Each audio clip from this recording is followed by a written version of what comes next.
Chris, how are you? I'm very good, thank you. How are you? I'm good. I'm glad we will be starting our monthly interviews to connect and discuss important government matters. Thank you for joining us. No problem. It's great to be able to talk to you, and I'm looking forward to doing this every month. That will be great. So this week in Parliament, we noticed very important topics, some very important topics. Firstly, I want to talk about the economic. So how do you assess yesterday's budget policy statement? I think it was very disappointing from the government. They're basically indicating that they're going to make New Zealand's current economic challenges worse with the decisions that they're making. So they're proposing to take longer to get the government's books back into surplus. That's quite a big deal for New Zealand. It means that the government's going to be borrowing more money for longer. They're going to go ahead with tax cuts that will go to landlords and to others that will cost billions of dollars. And the result of that is that the government will actually end up having to borrow money to pay for those things. And the one thing that Nicola Willis is supposed to do, the Minister of Finance is supposed to do in the pre-budget update, she's supposed to say how much money the government are going to spend in the budget, and she hasn't done that. And the result of that is that I don't think anyone's got any idea what's coming up in the budget. And I think that's staggering, really, when Nicola Willis, as the opposition spokesperson for finance, was so critical of the decisions of the last government when we indicated before the budget every year what we were going to spend in the budget. Yeah, and also this budget policy statement, we're waiting quite a long time. It's not as before. Normally it will be end of the year. We will see the BPS, but this year we're still waiting until the April. Could you explain the reason of the government? Normally, the budget policy statement's released before Christmas, and the idea is to give, New Zealanders, to give the markets a bit of an idea about the shape of the budget, not specifically what's in it, but it will say whether there are going to be whether the government's going to increase spending, whether the government's going to cut spending, and it'll give people a bit of a broad outline of what is coming. And I think that's important because it's important that the economy the other actors in the economy, businesses and others, understand what's coming. So normally it's done before Christmas, after an election, and particularly after the formation of government being so late in the year. It's kind of okay for that to be early in the new year. But Nicola Willis is I think, delivered the latest budget policy statement ever. It has to be delivered by the end of March, and she's pushing right up against that deadline. And I think it shows that the government are in a bit of disarray when it comes to putting the budget together. I think one of the reasons the budget policy statement has so many holes in it, it's because the parties that make up the government, National Act and New Zealand First, don't seem to be able to agree what should be in it. As you're worried, we will borrow more and more longer. So we see the National Party promised to deliver tax cuts this year before or since the election. However, we believe the government was facing a huge financial hole, even if the Winston Peters agreed to it. I saw you commented yesterday, tax cuts simply are not affordable, absolutely irresponsible. Can you introduce more about the views from the opposition parties, please? Sure. Tax cuts at this point in the economic cycle are reckless and irresponsible. Ultimately, the government's going to increase the amount of borrowing that it does to make sure that it's meeting the costs of running the government on a day-to-day basis. And tax cuts right now, when the Reserve Bank is trying to get inflation under control, is actually going to make that problem worse. Tax cuts increase inflation, and that means that the economy will stay, or interest rates will stay higher for longer, and New Zealanders will ultimately end up being worse off because inflation will stay higher for longer. So I think now's not the time for tax cuts. So for your opinion, it's very unprofessional. This decision is very unprofessional for the country? I think not doing tax cuts right now would be the responsible thing to do. And actually, also, National aren't going to be, even if they do go ahead with tax cuts, they're not going to be delivering what they promised. They said that New Zealand families were going to get $250 a fortnight. The reality is, I think, when people do the calculation and figure out what they're going to get, there was someone on the TV news the other night who'd gone on the calculator, figured it out, and they would get the equivalent of 3 Chupa Chup lollipops a week out of the tax cuts. And they're basically saying, look, I'd rather not have that money. I'd rather that money went to people with disabilities or kids for food in schools or all of the other things that the government are currently in the process of cutting. So now the New Zealand is economy was officially entered the technical recession. The Christoph Luxon, the Prime Minister, blames the Labour Party about it. What would you respond to it? We've seen a really tough economic cycle around the world following the COVID-19 global pandemic, and New Zealand is not immune to that. You know, the recovery of the economy in China, for example, who are our largest trading partner, following COVID-19 was slower than most of the economists were predicting it would be, given that they're our major international trading partner. That has an effect on the New Zealand economy. And I think we have to be a bit realistic about that. Inflation has been an international problem, and the action that our Reserve Bank is taking here in New Zealand to bring inflation back down is one of the things that's slowing the economy. But that's happened around the world following the global pandemic. We're not alone here. When I speak to leaders in other countries, they'll say the same thing. You know, this is something that all of our major international friends, allies, partners, and countries that we talk to, they're all saying the same thing. Agree with that. Okay, so regarding your inquiry to Luxon about the disability funding changes, is very important in this week. So did you satisfy with his response, or how did you evaluate it? I think what they're doing around disability support funding is just awful. You know, our disability communities deserve the funding that they've been getting for the last few years under our government. The disability carers work so hard looking after people with disabilities. And so to have their funding cut without any advance warning, without any consultation, I think that was harsh, it was cruel, and it was wrong.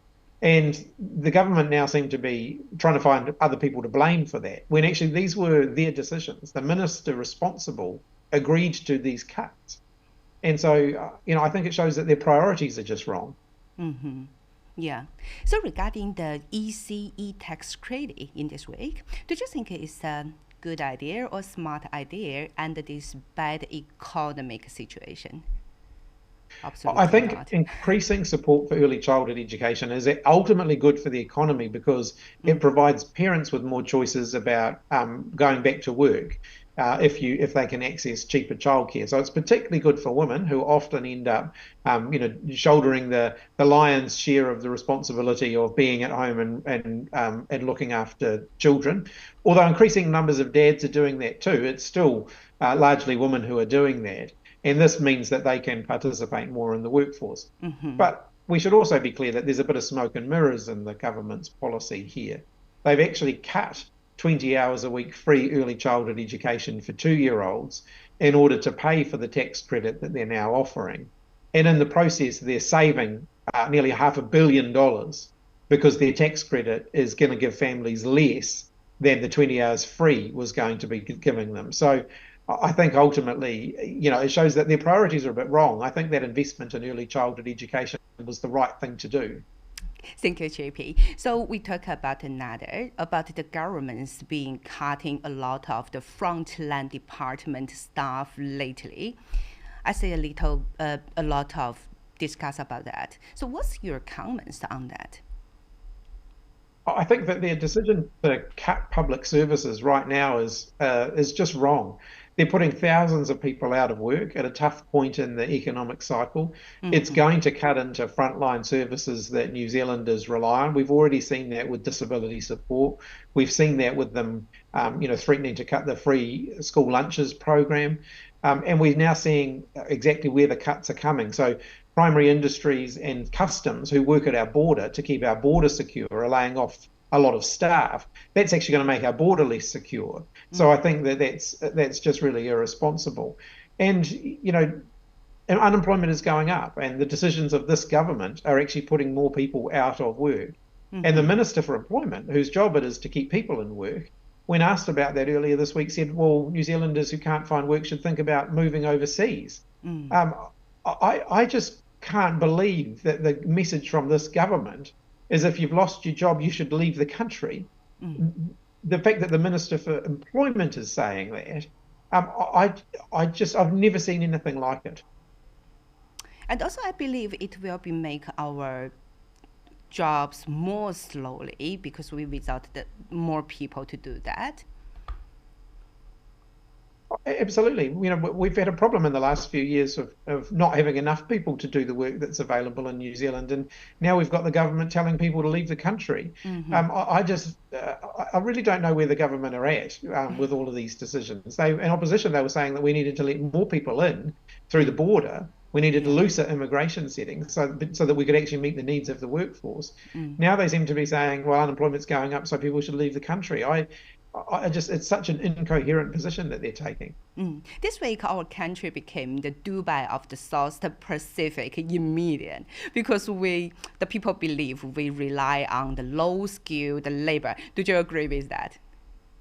No, I don't. I mean, there are jobs in the New Zealand economy that need to be done, and they're not necessarily high-wage jobs, but they're very important. So, people who work on our orchards, for example, picking fruit, that's actually really important work. Right at this time of the year, there's a lot of demand for that. So I don't necessarily agree with that. I think that some of the migrant workers to New Zealand have picked up jobs that desperately need to be done. And we shouldn't be blaming them for higher unemployment as Winston Peters did just before Christmas. We should actually be celebrating the contribution that they make to New Zealand. Do you think it's challenging for New Zealand to improve the efficiency?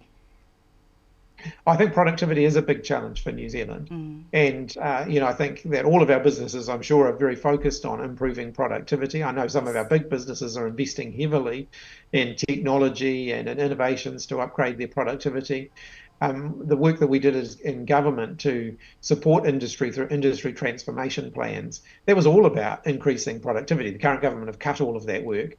But actually, we've got to increase productivity as a country. Yeah. So about the crime, about the police. So since last time we do the interview, these few weeks, we saw some serious crime in the past few weeks in New Zealand. How do you think about the current government's actions on reducing crime? Well, the current government talked a big game on crime before the election. The National Party said that they were going to solve crime. Mark Mitchell said that if within a year crime hadn't gone down, that he was going to resign as Minister of Police. Well, he's nearly halfway through that period of time, and crime has not gone down. We're still seeing, real violent crime in the community. And I think the government's answers to this are just not going to make a difference. They're not the things that are going to solve it. We've got to actually look at the causes of it. We've got to look at why people are committing these kind of heinous crimes in the first place. And the government have no answer to that. Keep an eye. Maybe will be answered soon. Okay, so the last question I think is very important for our Chinese community. Our government reviewed that China was involved in a cyber hack of the parliamentary service in August 2021. The statement was coordination with the Five Eyes partners, the UK, US, Australia. Did you worry our current government is losing their independence? No, I think in this particular case, I support the statement that the government have made. I think the hack is very concerning, and I think it's right that New Zealand takes its time before making public statements like this to make sure that we've got all of our facts right. Because I think when you're saying that another government's involved in something like this, you want to make sure that that's really solid and that you're not making an accusation that isn't substantiated. So I think they've done the right thing there. But I think that, it's important that we maintain our independent position. We work closely with the other countries in the Five Eyes, so the US, the UK, Australia, and Canada. But they're not our only international partner. We work with a number of countries around the world. Our relationship with China is very important.